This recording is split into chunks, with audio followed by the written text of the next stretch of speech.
Karibu kwenye Folan Talk Show. Mahojiano, mawazo mapya na masuluhisho ya kibunifu kwa maendeleo endelevu kati ya mnyororo wa thamani wa sekta ya misitu. Sikiliza, jifunze na shiriki mazungumzo ya maendeleo kwa pamoja.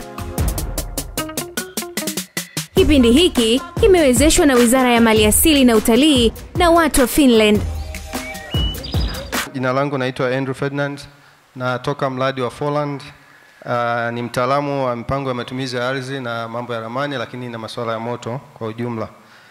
Ninapenda kuchangia kwenye swala la mchango wa Folan na PFP2 katika kusaidia uendelezaji wa usimamizi jumuishi wa moto. Folan, kama wengine labda mtakuwa mjui, ni mradi wa serikali ambao uko chini ya Wizara ya Maliasili na Utalii pamoja na serikali ya Finland kwenye Wizara ya Mambo ya Nje. Na Folan imekuja baada ya miradi mingine iliyopita ikiwepo Pandamiti Kibiashara au PFP2.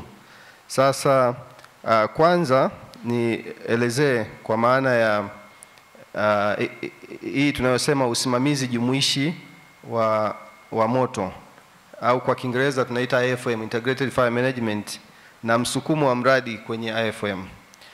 Kwanza maana ya hii usimamizi jumuishi wa moto ni mfululizo wa hatua unaojumuisha vipengele vitano muhimu, na kuanzia kuzuia, maandalizi, kudhibiti moto, urejeshaji na utafiti. Na shughuli hizi zinapaswa kufanyika katika ngazi ya kijamii, kikanda, au tunaweza kuchukua kama kimkoa, lakini pia na kitaifa. Tukiweza kushirikiana wote kwa pamoja, tunaweza kudhibiti moto, kwa sababu moto wakati mwingine hauna mwenyewe na wakati mwingine hauna mipaka. Unatoka kijiji kimoja kwenda kingine, eneo moja kwenda lingine. Kwa hiyo tunatakiwa tuweke nguvu za pamoja.